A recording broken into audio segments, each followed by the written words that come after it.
Hello everybody, welcome back. Today I'm discussing a newly published book. I'm looking at Somebody I Used to Know by Wendy Mitchell, which has just hit bookshops.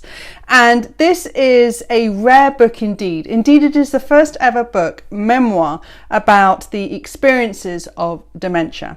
Because Wendy was working in the NHS with a very successful career and a very active life. And she was diagnosed at only 58 with early onset dementia. And in this memoir, she captures the first few years, the first experiences of what it's like to have that diagnosis, the symptoms, and the effect that it has on her life. And this is obviously a very touching, heartfelt record of what dementia can do, of what it takes away from you, what it can rob you of. Because as she got dementia, Wendy had to give up her career in the NHS. She also found herself with her work colleagues and wider society almost expecting her to fall into sort of almost a completely incapacitated fool in a very short period of time. But in fact, in this book, Wendy looks at the very slow deterioration and what leaves her and what stays. So as though it is a very beautiful record of what happens, there's also something very deeply philosophical as Wendy talks about her experiences, because of course what goes are the memories.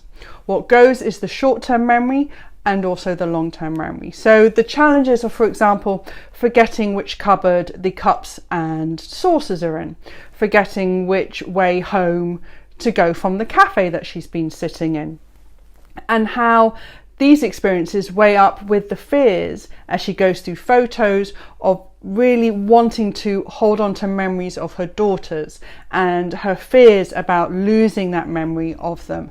And it really becomes a very, like I say, philosophical examination about what is life, what is identity, and what are we when our memories are taken away from us. Wendy has been a huge advocate around dementia ever since her diagnosis. So she's had a very popular blog and she's become a very active participant in conferences, in discussions, in working groups to try and improve awareness about dementia, but also to look and encourage carers and families and friends of those who have dementia with ideas that can help improve their way of life. Just whether it's little things such as putting photos of what's in the cupboard on the cupboard door so that they can always remember where they are, to things about setting alarms on mobile phones, iPhone technology, to remind them to take medication or to remind them where they need to be, etc. So this book is written by someone who has been very active with other people who have been diagnosed with dementia and are suffering from it. And so therefore there's a really rich awareness of so many aspects of the illness. And this is such a beautifully written book.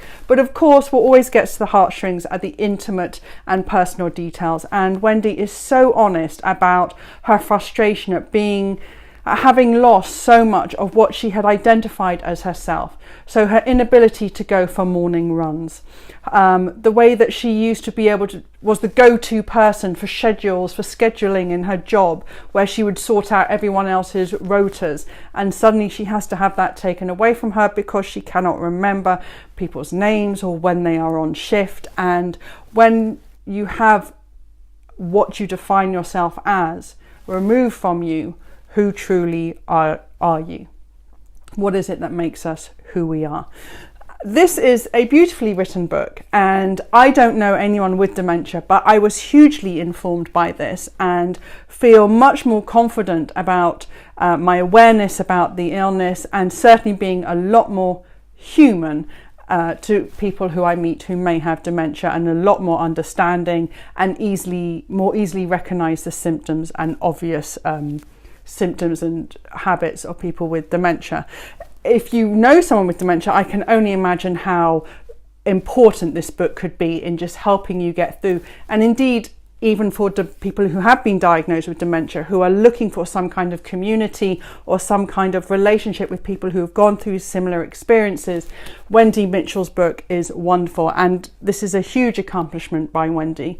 I can only imagine what it must have gone through for someone who has been diagnosed with dementia to write a book and go through the whole publishing cycle, which is very onerous and has a lot of requirements on writers. So not only is this a huge accomplishment to her personally, but this will be of huge benefit to the wider community. A wonderful book, Somebody I Used to Know by Wendy Mitchell.